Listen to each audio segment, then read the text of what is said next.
তে ছাত্ৰ ছাত্ৰীসকল যোৱা ক্লাছত তোমালোকক মই প্ৰেজেন্ট পাৰফেক্ট কন্টিনিউয়াছ টেন্সটো শিকাইছিলোঁ আৰু প্ৰেজেন্ট পাৰফেক্ট কন্টিনিউয়াছ টেন্স শেষ হোৱাৰ লগে লগে তোমালোকৰ প্ৰেজেন্ট টেন্সৰ ভাগকেইটা শেষ হৈ গ'ল। তে এইবাৰ তোমালোকৰ মই পাষ্ট টেন্সৰ ভাগকেইটা আৰম্ভ কৰিম। তে পাষ্ট টেন্সৰ চাৰিটা ভাগ আছে: past indefinite, past continuous, past perfect আৰু পাষ্ট পারফেক্ট কন্টিনিউয়াছ। তে তোমালোকক মই আগতে কৈছো যে টেন্স জানিব লাগিলে তোমালোকে ভাৰ্বৰ সেই ফৰ্ম কেইটা ক্লিয়াৰ জানিব লাগিব। কোনকেইটা ফৰ্ম? যেনে first form, second form, third form, অৰ্থাৎ প্ৰেজেন্ট টেন্স, পাষ্ট টেন্স আৰু পাষ্ট পাৰ্টিসিপল ফৰ্ম। যেনে do, second form did, third form হল done, do did done, see saw seen, go went gone, take took taken. গতিকে এনেকুৱা এই ভাৰ্বৰ যে form, এই form কেইটা তোমালোকে কমপ্লিট ক্লিয়াৰ কৰিব লাগিব। গতিকে তোমালোকে মই চোৱা বুলিয়ে ভাবিছোঁ আৰু তোমালোকে জানিবা, তোমালোককতো মই আগতেই কৈছোঁ যে এইকেইটা জানিলে তোমালোকৰ গ্ৰামাৰৰ 100%ৰ 50% তোমাৰ হাতৰ মুঠিত বুলি তোমালোকে ভাবি লোৱা। যে নহওক, আজি আমি পাষ্ট ইনডেফিনিট টেন্স সম্পৰ্কে আলোচনা কৰিম। প্ৰথম পাষ্ট টেন্সৰ ভাগ, প্ৰথম ভাগটো হ'ল পাষ্ট ইনডেফিনিট টেন্স। তে পাষ্ট ইনডেফিনিট টেন্সৰ বাক্য কেনেকৈ গঠন হয়? প্ৰথমতে সাবজেক্ট থাকিব লাগিব, সাবজেক্টটো থাকিবই প্ৰথম যিকোনো বাক্যত। তাৰ পাছত মেইন ভাৰ্বটো থাকিব লাগিব। তে মেইন ভাৰ্বটো আমাৰ কি ফৰ্মত থাকিব? ইয়াত তে মেইন ভাৰ্বটো কি ফৰ্মত থাকিব? সেকেন্ড ফৰ্মত। সেকেন্ড ফর্ম, তার পাছত অবজেক্ট। তে এটা আমি বাক্য লৈছো, আই ইট রাইস। এই বাক্যটোক আমি প্ৰেজেন্টৰ ভাগ বিভিন্ন ভাগত ভাগ কৰি দিছো। ঠিক তেনেকৈ এইবাৰ আমি এই বাক্যটোক কি হললৈকে নিম? পাষ্ট টেন্সৰ বিভিন্ন ভাগত এই বাক্যটোক পৰিৱৰ্তন কৰিম। তে প্ৰথমতে আমি কাক আই ইট ৰাইসক কি হললৈকে নিম? পাষ্ট ইনডেফিনিটলৈকে। কোনটো গঠনত? যে সাবজেক্ট, মেইন ভার্ব, অবজেক্ট, এই গঠন। তে বলো প্রথমতে সাবজেক্ট মতে আমার আহিল কোন? আই আহিল। মেইন ভার্ব কি দিয়া আছে? Second form. সেকেন্ড ফর্ম হলে কি হব? মেইন ভার্ব আমার ইট দিয়া আছে, গতিকে ইটৰ সেকেন্ড ফৰ্ম কি হব? এট। আই এট, তাৰপিছত direct object, I ate rice. বহুবচন কি হব? আইৰ বহুবচন we, verb second form plus object rice, we ate rice. Second person, you ate rice, you ate rice. Third person, he, she ate rice, he, she বহুবচন they ate rice. তে তোমালোকে এই বস্তুটো গম পালা যে পাষ্ট ইনডেফিনিটৰ বাক্য কেনেকৈ গঠন হয়। একো নাই, একলৈ তোমালোকে চিন্তা কৰিবলগীয়া কোনো টান বস্তু নহয়। এইটো কেৱল মই নিয়ম দিম, ব্ৰেকেটত কেৱল যিটো ভাৰ্ব থাকিব সেই ভাৰ্বটো তোমালোকে ডাইৰেক্ট সেকেন্ড ফৰ্মলৈকে নিলে হৈ যাব। তে পাষ্ট ইনডেফিনিট টেন্স মানে হ'ল কি? যে অতীতত কোনো এটা কাম সম্পন্ন হৈ যোৱা বুজালেই সেইটোকে অতীতকাল বুলি কোৱা হয়। যেনে মই যোৱাকালি বজাৰলৈ গৈছিলোঁ, যোৱাকালি সি আমাৰ ঘৰলৈ আহিছিল, 3 বছৰ আগতে মই দিল্লীলৈ গৈছিলোঁ। এনেকুৱা বাক্যবিলাকে হ'ল পাষ্ট ইনডেফিনিটৰ বাক্য। I went to Delhi 3 years ago, 3 মাহ আগতে মই দিল্লীলৈ গৈছিলোঁ। বা হি কেম টু আৱাৰ হোম য়েষ্টাৰডে, সি আমাৰ ঘৰলৈ যোৱাকালি আহিছিল। এনেকুৱা বাক্যবিলাকে হ'ল পাষ্ট ইনডেফিনিট টেন্স। তে তোমালোকক আই এট রাইস, ইয়াৰ অৰ্থটো হ'ল মই ভাত খাইছিলোঁ, উই এট রাইস, আমি ভাত খাইছিলোঁ, ইউ এট রাইস, তুমি ভাত খাইছিলা, ইউ এট রাইস, তোমালোকে ভাত খাইছিলা। হি, সি এট রাইস, সি বা তাই ভাত খাইছিল, আৰু হি, সিৰ বহুবচন কি হ'ব? দে এট রাইস, সিহঁতে ভাত খাইছিল। তে তোমালোকে বুজি পালানে বস্তুটো? একো নাই, কেৱল ব্ৰেকেটৰ ভিতৰত থকা ভাৰ্বটো তোমালোকে ডাইৰেক্ট সেকেন্ড ফৰ্ম কৰিব লাগে। এইটোৱে হ'ল পাষ্ট ইনডেফিনিট টেন্সৰ মেইন বস্তু। তে ঠিকে আছে এতিয়া এই বস্তুটো ইয়াৰ ব্যৱহাৰ সম্পৰ্কে past indefinite tenseৰ ব্যৱহাৰ সম্পৰ্কে এতিয়া মই তোমালোকক কম সকল প্ৰথম নিয়মটো কি যে যদি এটা বাক্যত yesterday মানে যোৱা কালি ago আগতে last মানে যোৱা recently অলপতে আদি দিয়া থাকে তেন্তে তাত আমি কি টেন্স ব্যৱহাৰ কৰিব লাগিব past indefinite tense তে নিয়মটো পালা যে কাৰেক্ট টেন্স কৰিব দিয়া বাক্য এটাত তোমালোকে যদি yesterday দেখা পোৱা ago দেখা পোৱা বা last দেখা পোৱা বা recently দেখা পোৱা তেনেহলে তোমালোকে সেই বাক্যটোত কি কৰিব লাগিব past indefinite tense তে past indefinite tense মানে কি যে ব্ৰেকেটত যেটো ভাগ থাকিব হেতু ডাইৰেক্ট সেকেন্ড ফৰ্ম কৰি দিয়া ঠিক আছে মই দুটা মান কৰি দিছো তোমালোকক চাবা উদাহৰণটো দিলে তোমালোকৰ কনসেপচনটো ক্লিয়াৰ হৈ যাব যেনে হি visit Shillong he visit Shillong last year he visit Shillong last year এই বাক্যটো আমাৰ কাৰেক্ট টেন্স আহা বুলি ভাবি লোৱা পৰীক্ষাত আহা বুলি ভাবি লোৱা তে বাক্যটো পঢ়িছাই আমি গম পাইছো যে আমাৰ নিয়মৰ শব্দ কি দিয়া আছে লাষ্ট দিয়া আছে যেহেতুকে লাষ্ট দিয়া আছে বা এগো দিয়া আছে বা রিসেন্টলি দিয়া আছে বা yesterday দিয়া আছে গতিকে বাক্যটো আমি কি টেন্সত ব্যৱহাৰ কৰিম past indefinite tense তেতিয়া ব্যৱহাৰ কৰা সাবজেক্ট মতে কি আহিল হি এতিয়া past tenseৰ গঠনটো জানিব লাগিব তোমালোকে past tenseৰ গঠনটো কি হয় যে মেইন ভাৰ্বটো অৰ্থাৎ ব্ৰেকেটত যেটো মেইন ভাৰ্ব থাকে কি ফৰ্ম হয় সেকেন্ড ফৰ্ম হয় গতিকে কি হ'ব মেইন ভাৰ্ব কি দিয়া আছে আমাৰ visit গতিকে ভিজিটৰ সেকেন্ড ফর্ম কি হ'ব visited he visited Shillong last year he visited Shillong last year হল তে এই বাক্যটোত আমি কি টেন্স ব্যৱহাৰ কৰিলো past indefinite কি কাৰণত ব্যৱহাৰ কৰিলো কোনোবাই যদি ওতে কি কবা যে বাক্যটোত লাষ্ট ইয়াৰ আমাৰ মেইন টেকনিক্যাল শব্দ হ'ল কোনটো লাষ্ট যে যোৱা বছৰ যেটোকে ধৰি দিয়া আছে সেই কাৰণে এই বাক্যটোত আমি কি ফৰ্ম ব্যৱহাৰ কৰিছো কি টেন্স past indefinite tense ইয়াৰ পিছত আৰু এটা চোৱা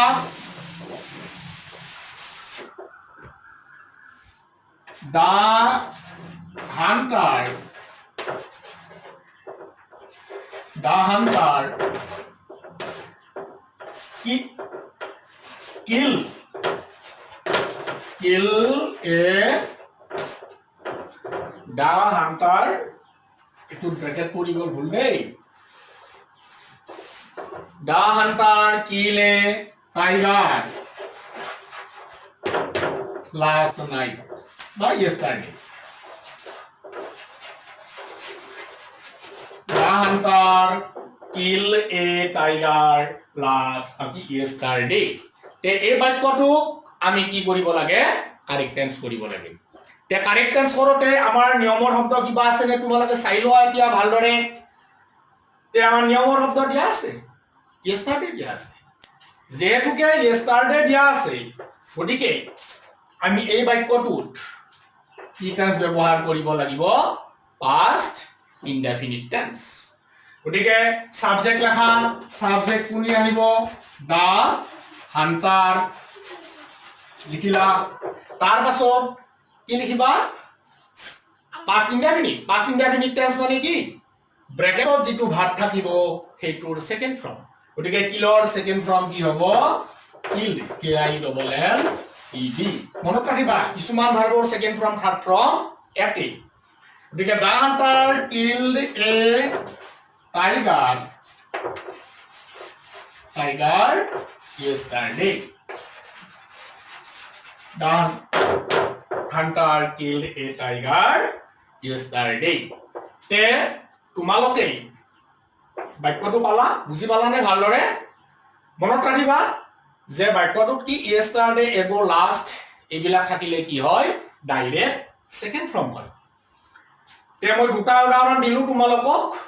এতিয়া এই নিয়মটোৰ মই তোমালোকক যিটো নিয়ম দিলো ইয়েষ্টাৰডে এগো লাষ্ট ৰিসেন্টলি থকা বাক্যত কি ফৰ্ম ব্যৱহাৰ কৰিব লাগে ডাইৰেক্ট সেকেন্ড ফৰ্ম ব্যৱহাৰ কৰিব লাগে হয়নে কিন্তু ইয়াত অলপ ব্যতিক্ৰমো আছে এই নিয়মটোৰ অলপ ব্যতিক্ৰম আছে গতিকে এতিয়া মই তোমালোকক ব্যতিক্ৰম কোনখিনিত আছে সেইখিনি তোমালোকক মই দিম গতিকে ব্যতিক্ৰম নিয়মটো তোমালোকে ভালদৰে এতিয়া চাই লোৱা সাবজেক্টটো যদি নিৰ্জীৱ হয় তেতিয়াহ'লে মই আগত যেটো তোমালোকক নিয়ম দিলো সেই নিয়মটো ডাইৰেক্ট প্ৰযোজ্য নহব কি কৰিব লাগিব আগৰ যি তিনিটা মই তোমালোকক বাক্য দিলো তোমালোকে বাক্যকেইটা চালে গম পাবা প্ৰত্যেকটো বাক্যতে সাবজেক্ট একোজন ব্যক্তিক দিয়া আছে হয়নে সোৱাচন সাবজেক্ট এটা সদায় ব্যক্তিক বুজাইছে কিন্তু এই নিয়মটো হল কি যে সাবজেক্টটো যদি জড় বস্তু হয় বা নিৰ্জীৱ হয় তেন্তে তাত তোমালোকে কি কৰিব লাগিব past indefinite passive voiceত লিখিব লাগিব হবনে কথাটো বুজি পালানে passive voice মানে কি past indefinite tenseত passive voice কৰোতে was বা were নাহে জানো গতিকে ঠিক তেনেকে এই বাক্যটোক আমি কাৰেক্ট টেন্স কৰোতে কি কৰিব লাগিব সদায় সাবজেক্টৰ পিছতে was বা were লিখিব লাগিব আৰু মেইন ভাৰ্বটো কি ফৰ্ম কৰিব লাগিব থাৰ্ড ফৰ্ম তে হবনে তোমালোকে এই বস্তুটো ভালদৰে বুজি চাবা তে মই এতিয়া উদাহৰণ দিলো উদাহৰণ দিলে তোমালোকে ভালদৰে বুজি পাবা বস্তুটো যেনে কি আছিল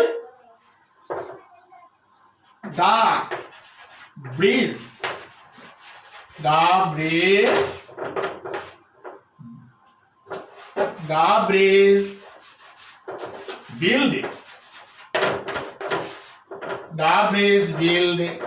last year এই বাক্যটো চোৱা the bridge built last year তে নিয়মৰ ফলৰ পৰা আমাৰ লাষ্ট দিয়া আছে ডাইৰেক্ট আমি কি কৰিব লাগে আগতে কোৱা মতে ডাইৰেক্ট সেকেন্ড ফৰ্ম লিখিব লাগে হয় নাই তেখেন মতে হ'ব লাগিছিল the bridge builder second form কি হ'ব built last year কিন্তু এটো সম্ভৱ হ'ব জানো এই বাক্যটো তোমালোকৰ তেতিয়াও শুদ্ধ নহয় কিয় নহয়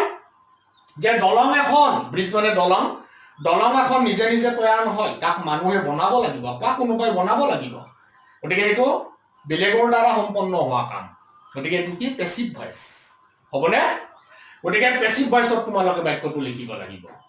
গতিকে এটো বাক্যটো এতিয়া শুদ্ধ ৰূপটো কি হ'ব the bridge কি হ'ব যেহেতুকে yesterday ago last recently দিয়া থাকিব গতিকে তোমালোকে বস্তুটো একবচন বহুবচন চাই পেলাই was বা were লিখিবা সাবজেক্টৰ পিছতে যদিহে সাবজেক্টটো নিৰ্জীৱ হয় এতে ব্ৰিজ নিৰ্জীৱ বস্তু হয়নে কিন্তু আগৰ বাক্যকেইটাত এটাও সাবজেক্ট মই তোমালোকক নিৰ্জীৱ দিয়া নাই তে এইবাৰ দিলো আৰু নিৰ্জীৱ দিয়াৰ কাৰণে সেই নিয়ম মই আগৰ দিয়া নিয়মটো মতে তোমালোকে এই বাক্যটো লিখিলে নহব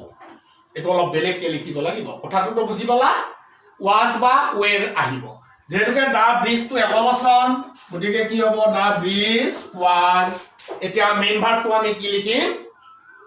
থাৰ্ড ফৰ্ম গতিকে বিল্ডৰ থাৰ্ড ফৰ্ম কি হ'ব built the bridge was built last year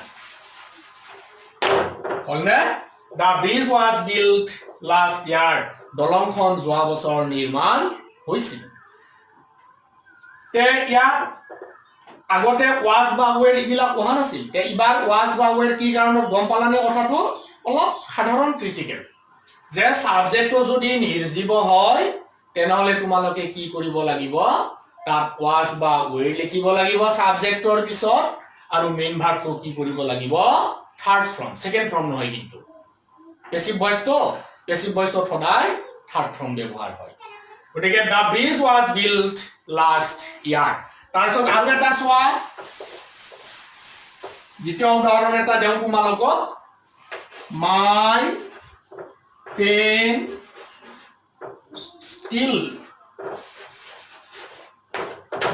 still yesterday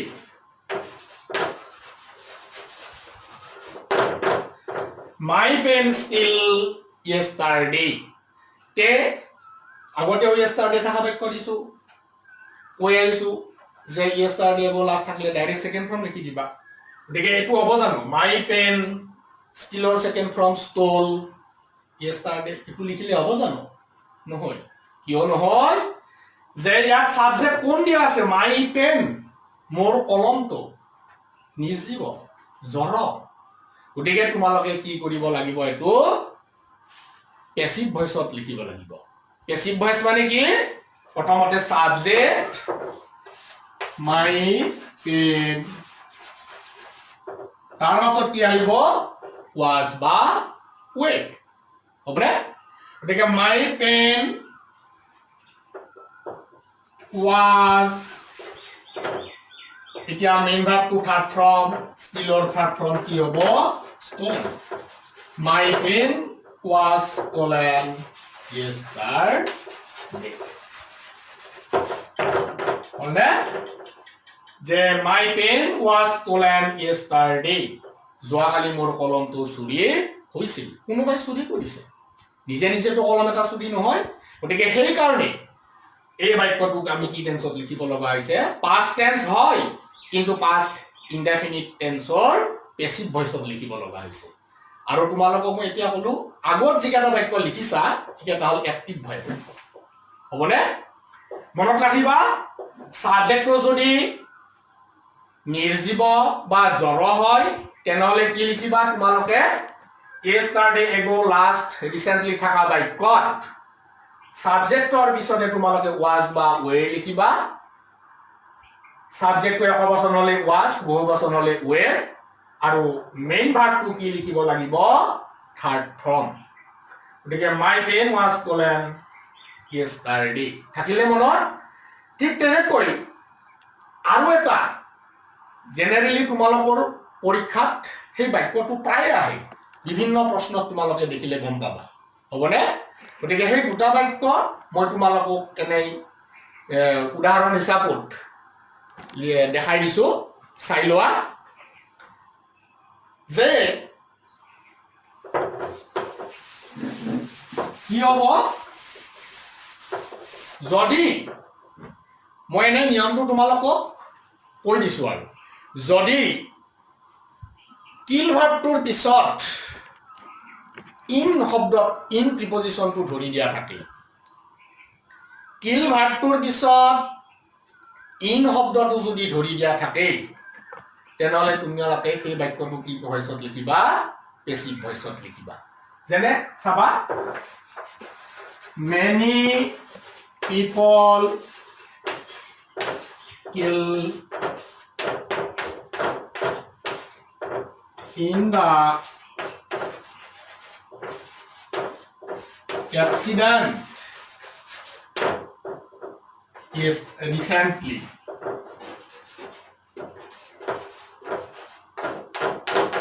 Jisa কাকে দিব পাৰো ৰিসেন্টলি দিব পাৰো yesterday দিব পাৰো ago দিব পাৰো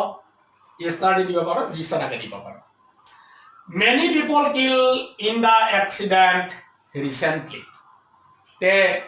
আগতে তো মই তোমালোকক কিল থাকা বাক্য দি আহিছো the hunter kill a tiger yesterday এই বাক্যটো কি লিখিছিলা তোমালোকে the hunter killed a tiger yesterday direct second form কিন্তু সেই বাক্যটোৰ গঠন আৰু এই বাক্যটোৰ গঠনটো তোমালোকে চোৱা many people kill in তাতে দিয়া আছিল কিলৰ পাছত কি দিয়া আছিল এ দিয়া আছিল আৰ্টিকল ইয়াত কিন্তু কি দিয়া আছে কিলৰ পাছত কি দিয়া আছে ইন গতিকে তোমালোকে টেকনিক্যালি এই বস্তুটো কেৱল মনত ৰাখিলে হ'ল যে যদি কিলৰ পাছত ইন থাকে তোমালোকে ডাইৰেক্ট সেকেন্ড ফর্ম লিখিলে নহব কি লিখিব লাগিব পেসিভ ভয়েসত লিখিব লাগিব অর্থাৎ এই মাত্র দিয়া উদাহরণ কেইটার দরে একে গতিকে কি হব সাবজেক্ট মতে কোন আহিল মেনি পিপল এটা কি লিখিবা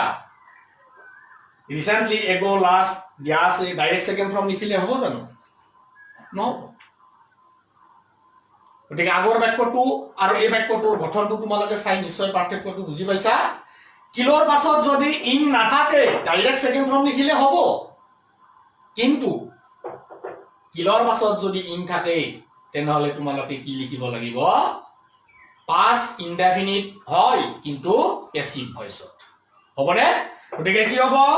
মেনি পিপল বহুবচন were killed in the accident last year or recently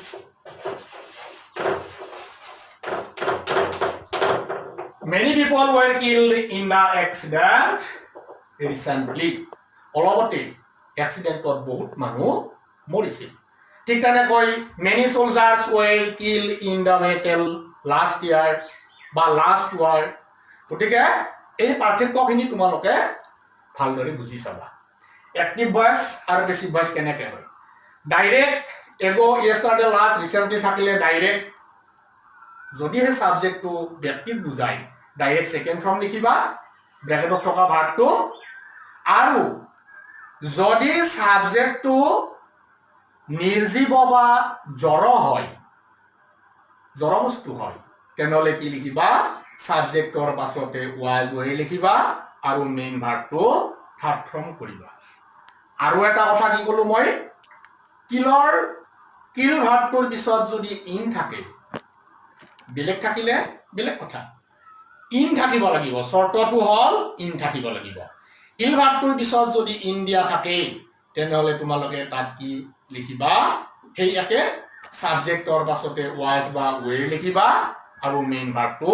third ফৰ্মত লিখিবা অৰ্থাৎ পেসিভ ভয়েস পাস্ট ইনডেফিনিটৰ পেসিভ ভয়েসত লিখিব লাগিব তে ঠিকে আছে আজিলৈ পাস্ট ইনডেফিনিটৰ গঠনখিনি মই তোমালোকক এইখিনিতে শেষ কৰিলো অহা ক্লাছত মই তোমালোকৰ past indefinite past continuous tense সম্পৰ্কে আলোচনা কৰিম গতিকে তোমালোকে এই বস্তুখিনি এতিয়া ভালদৰে চাই লবা পৰৱৰ্তী ক্লাছত পাস্ট কন্টিনিউয়াস টেন্স সম্পৰ্কে আলোচনা কৰিম